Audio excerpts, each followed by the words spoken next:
the Air Force got a bum rap in these UFO investigations because it appears from the CIA documentation that often the Air Force had to fib on behalf of the CIA.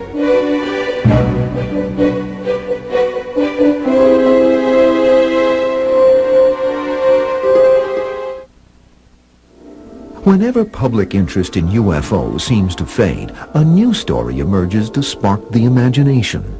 These Russian satellite photos displayed on the internet in April 2000 show an abandoned Air Force base 90 miles north of Las Vegas. To UFO believers, the base is known as Area 51. They're convinced Area 51 is a prison for captive aliens. Area 51 is surrounded by an air of mystery. People have taken to standing on nearby mountain ridges using telephoto lenses and trying to pierce the veil of secrecy, you might say. During the Cold War, Area 51 is used for experimental flights of super-secret, high-altitude stealth planes that are frequently mistaken for UFOs. These sightings by ordinary citizens provide the CIA and the Air Force with a convenient cover for their clandestine operations. So the government insisted that there was nothing happening at Area 51, and everybody knew something was going on. Of course, it had nothing to do with UFOs, but it was a cover-up. The deception gives rise to rumors about downed UFOs and little green men held behind Area 51's mountain wall. People who work there are sworn to maximum secrecy. They won't even tell you much about how they get there and how they get back from it, except they ride a bus. And stories are that the buses themselves have blanked out windows. The Air Force says there's no mystery attached to Area 51. They insist the base is no longer in use and point to the recent Russian satellite photos as proof. But UFO diehards cling to their belief that the government is covering up the truth. This distrust has its roots in a bizarre incident that occurred during World War II. In 1942, shortly after the Japanese sneak attack on Pearl Harbor, radar stations in California picked up signals from unidentified aircraft approaching Los Angeles from the sea. The Los Angeles air alarm, as it's become known, of February 1942, is very impressive because a number of unidentified aircraft were seen, including one quite large one. The city is blacked out. Searchlights scan the skies. Anti-aircraft batteries are manned for action. The Americans considered that they were being invaded by the Japanese because only a night or so before a Japanese submarine had attacked the Los Angeles coastline. Eyewitnesses report that the mysterious air armada is immune to the exploding shells. The aircraft hover over the city for about an hour. Then they slip away as silently as they came. At least 1 million people witnessed these events. 1,430 rounds of ammunition were fired at the objects. Nothing was brought down. In the wake of the action, there are 3 deaths from heart attacks and damage to private property, all from friendly fire. The incident makes the front page of the Los Angeles Times. It's popularly believed that the government and the military suppressed this. Now, in fact, no such thing happened. I mean, the story ran in the papers the following day. An inquiry launched by the Navy Department attributes the action to wartime jitters, claiming the Army fired at an empty sky. The Army, as confirmed in recently declassified documents, disagrees, insisting that something extraordinary happened that night in L.A., something that may never be explained. Certainly from a UFO standpoint, there was no need for them to cover it up because it was unprecedented. But clearly it was embarrassing to have to admit the existence of unexplained vehicles of unknown origin invading United States airspace over a major city. In July 1947, a mysterious flying object crashes in the desert near Roswell, a New Mexico town located near an Air Force base. This famous event is by now so riddled with government denials and distortions that the original reaction to the sighting is scarcely remembered. Nobody thought that this was a flying saucer from outer space. There was just wreckage, and the wreckage was of balsa wood and tape and bits of neoprene. The debris is confiscated by an Air Force intelligence officer, Major Jesse Marcel, who carts away the bits and pieces in the trunk of his car. The Air Force bungles its explanation to the public. The initial press statement that went out was that a flying saucer had been recovered and taken to Roswell Army Airfield. Later on, they said it was all a mistake. The Air Force retracts its statement almost immediately, declaring that the downed UFO is nothing more than a deflated weather balloon. Talk of flying saucers in Roswell ceases. If you look in any UFO book, throughout the 50s, 60s and most of the 70s, you will not find a single reference to Roswell in there. So the military denial that this was anything more exotic than a weather balloon was actually a story that stuck. For 30 years, the Air Force's denial is accepted by the public, leaving only hardcore UFO buffs to challenge the government's assertion that there was no cover-up at Roswell. There was a cover-up. The cover-up was of a project that even the authorities at the Army Air Base in Roswell were unaware of. The secret project is called Project Mogul. It's an ill-fated attempt by the Air Force to detect Soviet nuclear tests using microphones attached to high-altitude balloons that soar at 45,000 feet. The debris found at Roswell comes from one of these balloons. Project Mogul was secret. It's not clear that it was an important secret. I mean, unimportant secrets are kept just as tightly as important ones. That's sort of the military mind. Project Mogul remains a mystery for 50 years. By the time the Air Force finally discloses the truth, the Roswell legend has grown to include alien autopsies and UFOs hidden in government compounds. The dusty desert town no one had ever heard of becomes a profitable tourist attraction and a feeding trough for UFO addicts. For government intelligence agencies, Roswell is the beginning of a long, sometimes disastrous involvement with UFOs. When we continue, concerns about UFOs spread into the highest levels of the United States government. In 1948, UFOs claimed their first martyr. Captain Thomas Mantell and 3 other National Guard fighter pilots are on a routine flight from Kentucky to Georgia when they're ordered to pursue an unidentified flying object. Mantell was flying a P-51 Mustang, and he rapidly climbed to a height of about 22,000 feet, which was really pushing the envelope for that particular aircraft. One of the pilots runs out of fuel and makes a forced landing. The other 2 give up for lack of oxygen. Mantell alone continues the chase. He was probably at that altitude running short of oxygen. Whatever happened, we shall probably never know. The control tower records this final message from Mantell, coming up on what appears to be a metallic object tremendous in size directly overhead and slightly above. A few hours later, wreckage from Mantell's plane is found strewn across an open field. This was the first time, as far as we know, that a pilot had lost his life in the pursuit of an unidentified flying object. The official report states that Mantell died chasing a weather balloon, or perhaps he mistook a distant planet for a UFO. It's hard to believe that an accomplished pilot such as Thomas Mantell would have been fooled by either a balloon or the planet Venus. I simply don't believe it. But most experts believe there's a simpler explanation for Mantell's death. Conspiracy theorists say that Mantell's plane was shot down by a UFO. I think a more likely explanation is that he passed out because of the lack of oxygen at that height. The Mantell incident gains attention in the press, and there's no evidence of any government interference. As the Cold War begins to heat up, UFO sightings take on a more sinister aspect. Fear of a nuclear holocaust translates into fear of the unknown. UFO reports by ordinary Americans increase dramatically. The government feels a sense of urgency to prevent the sightings from spreading into mass hysteria.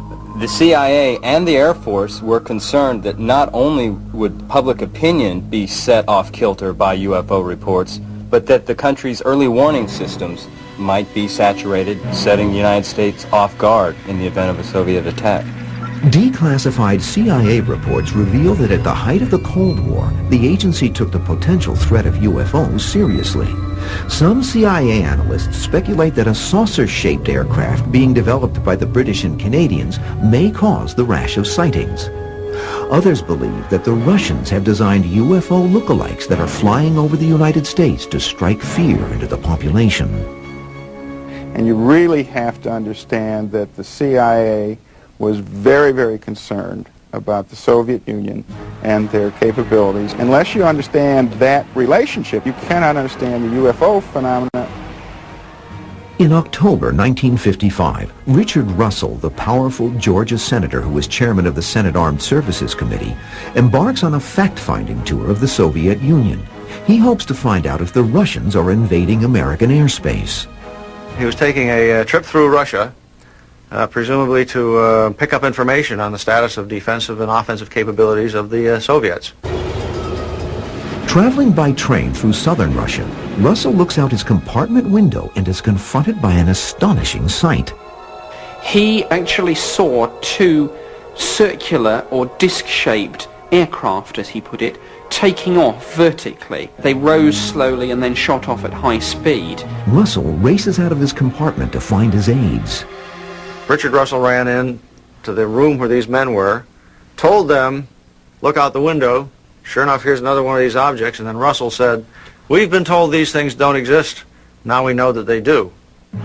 In a report to the CIA, Russell's military advisor and witness to the sighting, Colonel John Hathaway, corroborates the senator's account of the remarkable sighting. The CIA had sort of officially arrived at the conclusion that there was nothing to this problem of flying saucers. So now all of a sudden they're confronted with what they have to consider to be a highly credible report by a credible source. Out of respect for Russell's position in the Senate, both the CIA and the FBI conduct intensive investigations into the cause of the sightings. Senator Russell's report was taken very seriously. They interviewed him extensively. And the determination from that was that what they had really seen were Soviet jet fighters in a very, very steep climb. After testimony is completed, the CIA is anxious to conceal its part in the investigation. Russell's report is buried in the agency's secret files, where it remains classified for 30 years. It's very easy for us to look back on it from the year 2000 and say, well, gee, you should have released that material. And they probably should have. Sightings such as Russell's spur the CIA and the Air Force into stepping up their investigations of civilian sightings in the United States. Publicly, the CIA continues to deny its participation in UFO investigations. The CIA never really joined with the Air Force in investigating UFOs. The Air Force had responsibility for investigating UFOs. Since 1947, the Air Force has monitored and evaluated all UFO activity in the United States. Its investigative arm operates first as Project Sign, then as Project Grudge, and finally in 1952 as Project Blue Book. Project Blue Book was the United States Air Force official study into the UFO phenomenon. Essentially, it ran from 47 through to 69, and it looked at the sightings again to see whether there was anything of any defense significance. Air Force officers attached to Project Blue Book sift through endless reports and interview thousands of eyewitnesses. On January 29, 1952, General John Samford holds a press conference at the Pentagon to explain these sightings. Of this great mass of reports, we have been able adequately to explain the great bulk of them. We've been able to explain them as hoaxes, as erroneously identified friendly aircraft, as meteorological or electronic phenomena, or as light aberrations. Out of more than 12,000 sightings investigated, the Air Force says more than 700 are unexplained. One such unexplained sighting reaches into the White House. Well, there was a sighting in 1952 in Washington, D.C. of UFOs, and in fact they were picked up on National Airport's radar. 3 unidentified flying objects. Actually, the Air Force actually scrambled fighter interceptors to find them. Washington experiences an epidemic of UFO sightings. At least 200 people say they saw UFOs sail over the Capitol Dome, and for 3 days, other sightings are reported. The reports reach CIA Director Walter Bedell Smith, who is quoted later as saying, "If it was one chance in 10,000 that this was true, we had to identify it and examine it because the national security of this country was at stake."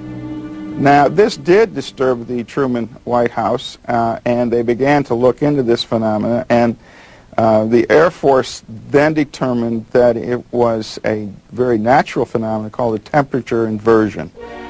This explanation may have satisfied the White House, but UFO historians believe that President Truman is worried enough to instruct his national security advisors to draft a plan for counteracting an alien invasion. The threat, real or imagined, soon passes, but the CIA and the military increase their surveillance of UFOs. When we continue, a CIA investigation becomes a comedy of errors after 2 elderly sisters report a message sent to them from outer space. The CIA, they believed that such tapes, however remote the chance, if these tapes were to contain extraterrestrial messages, then a major UFO incident was on their hands.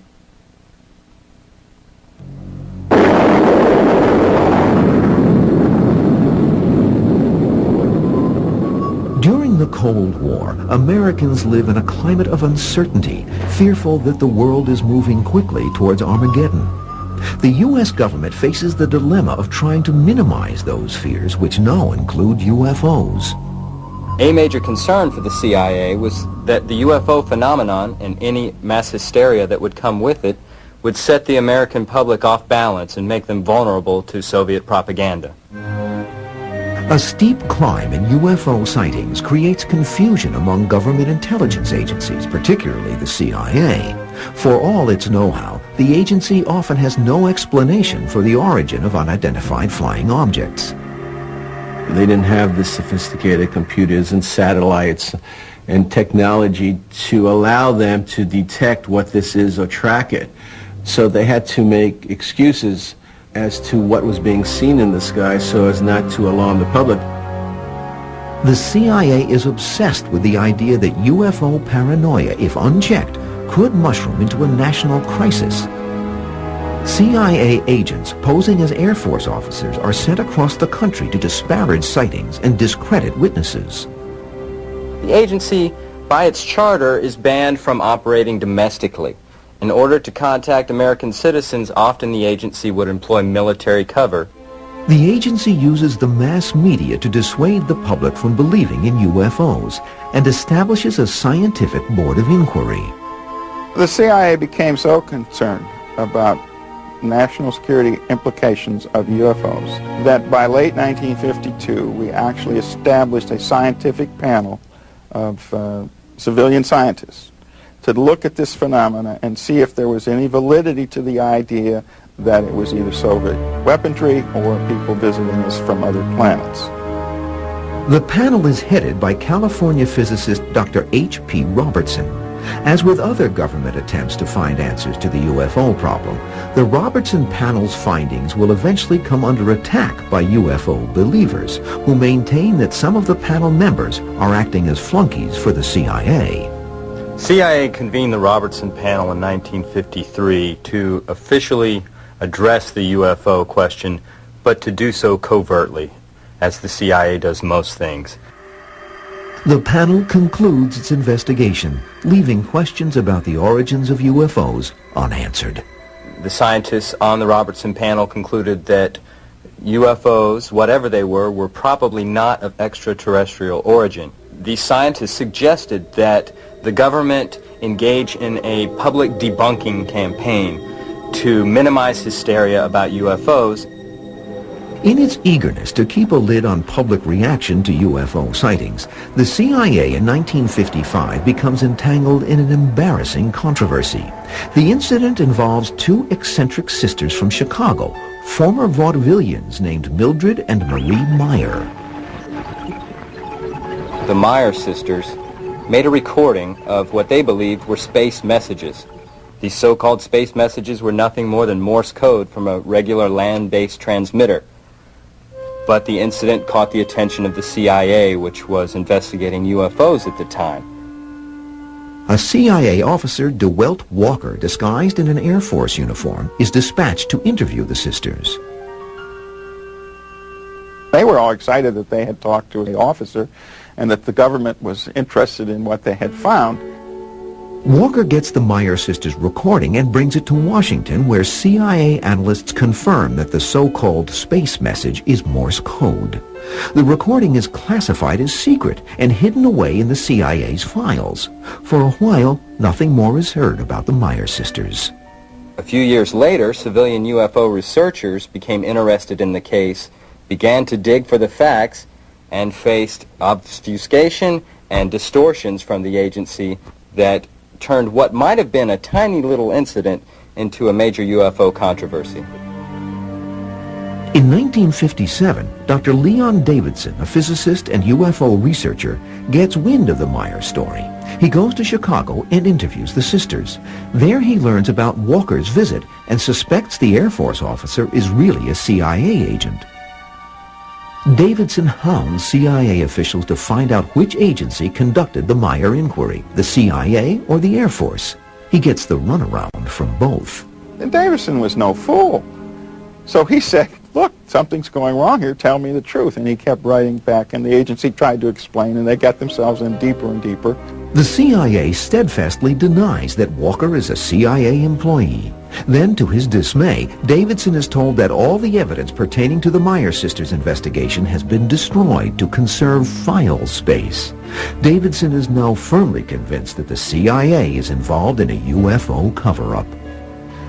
Had they simply been able to tell him the truth and release the records to him, I think the whole thing would have gone away. Further controversy is stirred up in 1958 when a former Marine Corps pilot, Major Donald Kehoe, tells the media that there's a government conspiracy to hush up the truth about UFOs. Major Donald Kehoe was a great pioneer who stuck his neck out in the early days, championing the cause of the UFO situation. And he was the founder of NICAP, the National Investigations Committee on Aerial Phenomena, and drew to this organization dozens and dozens of highly qualified military personnel. Kehoe argues that the government has in its possession reams of evidence proving that UFOs, controlled by a superior intelligence, are currently in our midst. We are being observed by some type of device which is ahead of us, far ahead of us, and is probably controlled by a highly advanced superior civilization. It has reached to the point where many people in the Air Force have the same conclusion. In fact, the Air Force... Kehoe's voice is soon joined by others. Air Force Captain Edward J. Ruppelt, formerly in charge of Project Blue Book, the Air Force's UFO investigative arm, confides in Kehoe that the CIA is behind the Air Force's debunking of UFO sightings. Ruppelt tells Kehoe, "We're ordered to hide sightings whenever possible and ridicule the witness. We even have to discredit our own pilots." An angry denial by Air Force spokesman Colonel Lawrence Tacker is broadcast on national television. Our critics continually charge that the United States Air Force is withholding information from the general public on this subject. This is absolutely untrue. We are not hiding anything. We have nothing to hide. The obsessive secrecy over UFOs produces a controversial document that, when made public in 1987, is condemned as bogus by UFO historians. Called Majestic 12, or MJ-12, the document bears the signatures of the biggest names in national security affairs during the late 40s. One of the beliefs about MJ-12 is that President Truman and his advisors were so concerned about UFOs that they formed this secret group to hide the truth. The document purportedly calls for a total blackout of pertinent evidence pointing to the existence of extraterrestrial beings and spacecraft. It's all too sensational. Real government documents, even when they talk about extraordinary things, are much more serious and sober. The MJ-12 documents read like a pop culture document. The obvious inconsistencies in this document convert even hardened UFO believers into doubting its authenticity. I'm convinced that these are indeed fabrications, quite clever fabrications, and the clincher came when one of the papers in the documents is a memorandum supposedly signed by President Truman, which clearly was lifted from a known-to-be authentic Truman document. Forgery or not, the contents of the disputed document re-emerged during the 1980s when President Ronald Reagan advocates an invisible radioactive shield in outer space to deflect a nuclear attack and, incidentally, protect the human race from an extraterrestrial invasion. At a summit meeting in Geneva, Reagan broaches the subject to his Russian counterpart, Mikhail Gorbachev. Gorbachev said the United States president discussed an extraterrestrial threat, and would our forces collaborate jointly if there was such a threat? Towards the end of a speech to the United Nations General Assembly in 1987, Reagan again brings up the subject of extraterrestrials. The president is reported to have said the following: I occasionally think how quickly our differences worldwide would vanish if we were facing an alien threat from outside this world. And yet I ask, is not an alien force already among us? When we return, an American airbase in England is spooked by extraterrestrial visitors. The witnesses were United States Air Force military personnel, so they were trained observers, not prone to making mistakes about things that they see. In September 1964, at Vandenberg Air Force Base in California, Lieutenant Robert Jacobs, a photographic officer, films a routine missile test flight. A few days later, Jacobs screens the footage for his superiors. Clearly visible was a disc-shaped craft which flew around the Atlas missile, which was flying at thousands of miles an hour by this time. Jacobs later describes the astonishing scene. We saw a UFO swim into the picture, distinct and clear. It circled our missile, emitting vivid flashes of light, then vanished.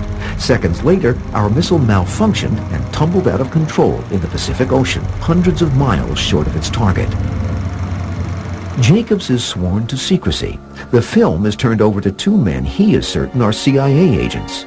Jacobs remains silent until 1982 when he comes forward to accuse the Air Force and CIA of a cover-up. He decided to come out with the story. People who then investigated his background were told that he'd never been at Vandenberg Air Force Base, he never held the position of officer in charge of filming and so forth. Without his military record and the telltale film, Jacobs is unable to prove that his story is true. Media interest quickly evaporates. By being so secretive about UFOs, not only did the CIA undermine its own credibility with UFO researchers, it gave the public further reason to question the necessity of national security secrecy. Fronting for the CIA, the Air Force in 1966 sets up another scientific panel to investigate the UFO phenomenon. The panel is called the Condon Commission. It's headed up by Dr. Edward Condon, a distinguished physicist at the University of Colorado. The Condon Committee was actually run independently by the University of Colorado, and it was an attempt to look at all the Project Blue Book files to see whether there was a need to continue the research or whether the plug should be pulled. For 2 years, the Condon Commission pursues its goal to determine whether UFOs pose a real threat. The committee's credibility is compromised when 2 of its members abruptly resign, claiming the commission has already prejudged the non-existence of UFOs. Could the commission's final report be trusted? By the time of the Condon report, the CIA and the Air Force had a very poor track record when it came to informing the public about these agencies' interests in UFOs. Therefore, it's not surprising that public skepticism would taint the proceedings.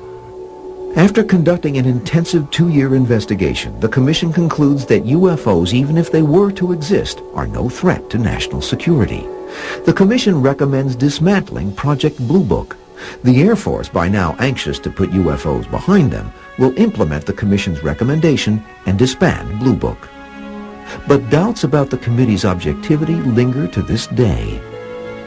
It's difficult to say for sure whether the Condon Committee was truly independent. The United States Air Force may have dropped some hints that it was keen to get out of the UFO business. We'll probably never know. But the UFO controversy refuses to go away. In March 1966, reported sightings near Ann Arbor, Michigan trigger the interest of the CIA and the Air Force. Dr. Alan Hynek, an astronomy professor at Northwestern University in Chicago, is asked to investigate the sightings. Hynek, one of the key figures in the UFO investigations of the 60s, served as an advisor to Project Blue Book. He goes to Ann Arbor, where increasing numbers of people insist they've seen UFOs. Well, I wouldn't describe people that actually believe they saw UFOs as cranks. I think a lot of legitimate Americans believe they've seen something that they can't explain. The sightings continue for several days as more and more people get caught up in a frenzy of excitement. Hynek declares that the Michigan sightings are hysterical reactions to misunderstood natural phenomena, and the issue is laid to rest. But years later, Hynek reveals that he was pressured by a government intelligence agency, presumably the CIA, into coming up with a pat answer for public consumption to prevent panic over a possible invasion from outer space. Less easily explained is a bizarre incident involving American military personnel that occurs in 1980 at an air base in southeast England, located in a place called Rendlesham Forest. Over a series of nights, UFO activity was witnessed by numerous United States Air Force military personnel. Some of them described lights in the sky performing fantastic maneuvers. Some of them actually saw a triangular-shaped metallic craft actually on the ground. Unidentified flying objects reappear 2 nights later. A team of airmen, led by the base's second-in-command Lieutenant Colonel Charles Halt, goes into the forest to investigate. In front of them loom the flashing lights from the reported spacecraft. Halt is quoted as saying, "Here I am, a senior official who routinely denies this sort of thing and diligently works to debunk them, and I'm in the middle of something I can't explain." Subsequently, people went to the site of this encounter and found indentations on the forest floor, and they found damage to the sides of the trees. There was undoubtedly something there, some solid craft. Lieutenant Colonel Halt submits a report to his commanding officer, his account of the sighting backed up by his men.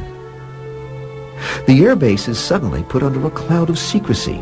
In the aftermath of the Rendlesham Forest incident, the United States Air Force submitted an official report on the incident to the British Ministry of Defence. To me, it is very strange that very little follow-up was done. Halt still hasn't received a straight answer from the Air Force as to what went on in their report and what happened. Rendlesham is still a mystery. When we continue, after 50 years of deliberate deception, the CIA finally lets the public in on one of its most carefully guarded secrets. Over time, the CIA has paid a real price in terms of its public credibility because of deceptions like those that occurred in the UFO story. The most dramatic example of suspected government interference in a UFO sighting happens in Alabama in 1973. Jeff Greenhaw, a rural police chief, responds to a hysterical call from a woman who says she's seen an alien. Greenhaw drives to the remote area and finds his way blocked by a metallic-suited creature standing in the road. He stopped the car, said, "Howdy, stranger." There was no response, so he got his Polaroid camera from out of the glove compartment and took 4 photographs. The creature then began moving away. Greenhaw gets back into his car and tries to follow the creature, who quickly disappears. The next day, Greenhaw tells his story to the media. Story came out.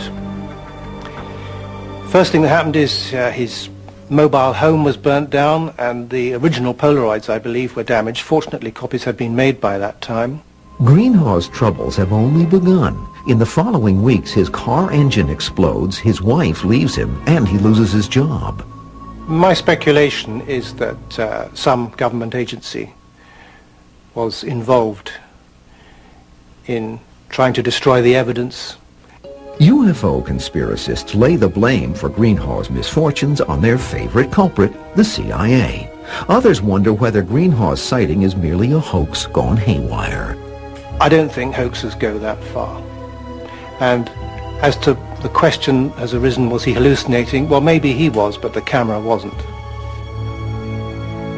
Since the late 40s, UFO buffs have accused the CIA of covering up UFO sightings.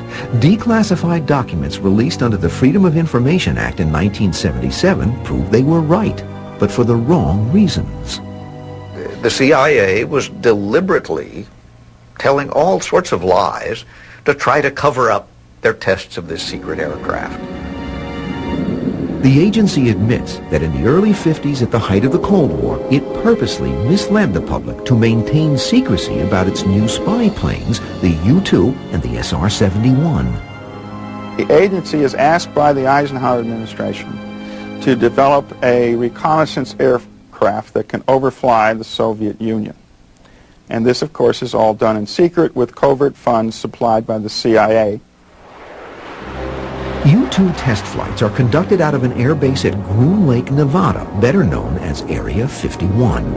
U-2 flights originating from Area 51 account for more than half the sightings reported during the 1950s and 60s. Commercial pilots flying at around 20,000 feet are confused by the strange glistening object soaring high above them at 60,000 feet. The U-2, when they first began testing it, was at that time polished aluminum. And that means that when it's still dark on the Earth, at that very high altitude, it's picking up the rays of the sun. It becomes very visible. The U-2 deception continues until 1960, when a Russian missile brings down a U-2 flown by Francis Gary Powers.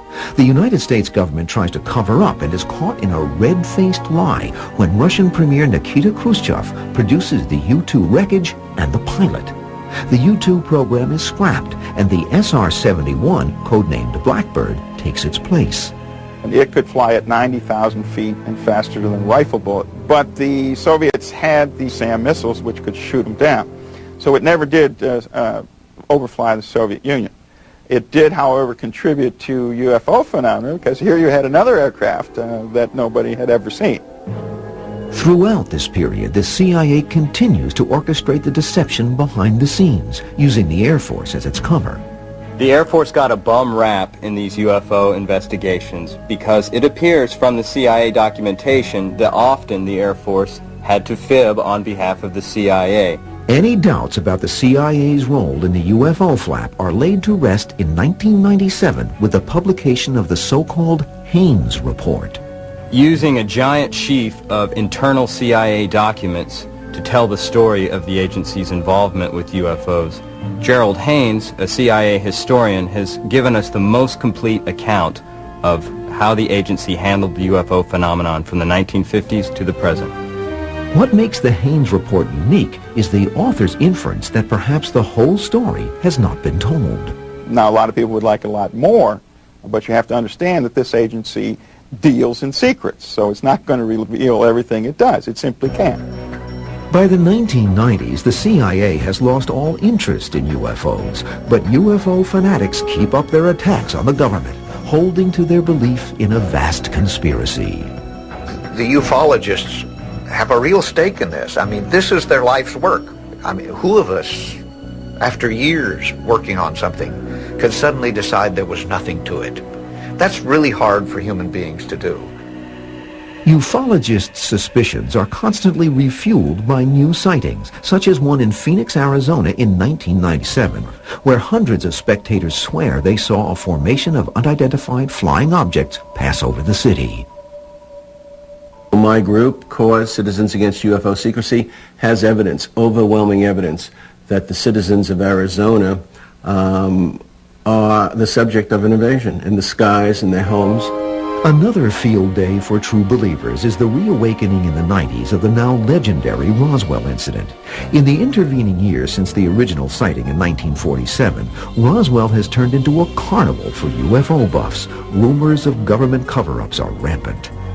Crashed saucers, dead aliens, sinister men in black, death threats, cover-ups, the works. Everything that could possibly be pulled out has been pulled out for Roswell.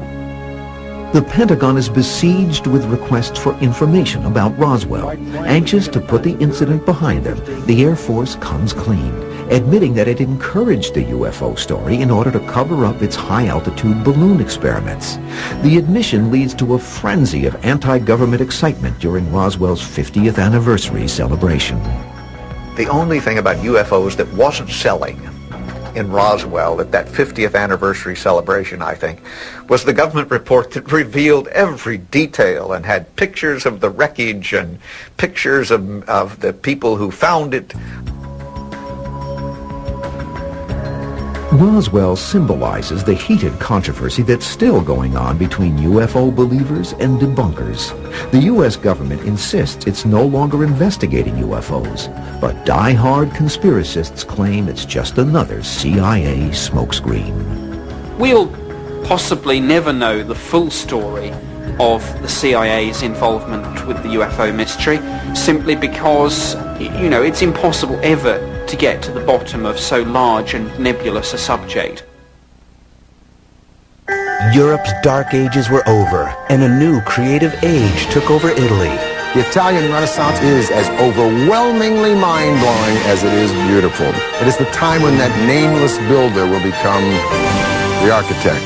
Da Vinci's World on Engineering and Empire, next on the History Channel.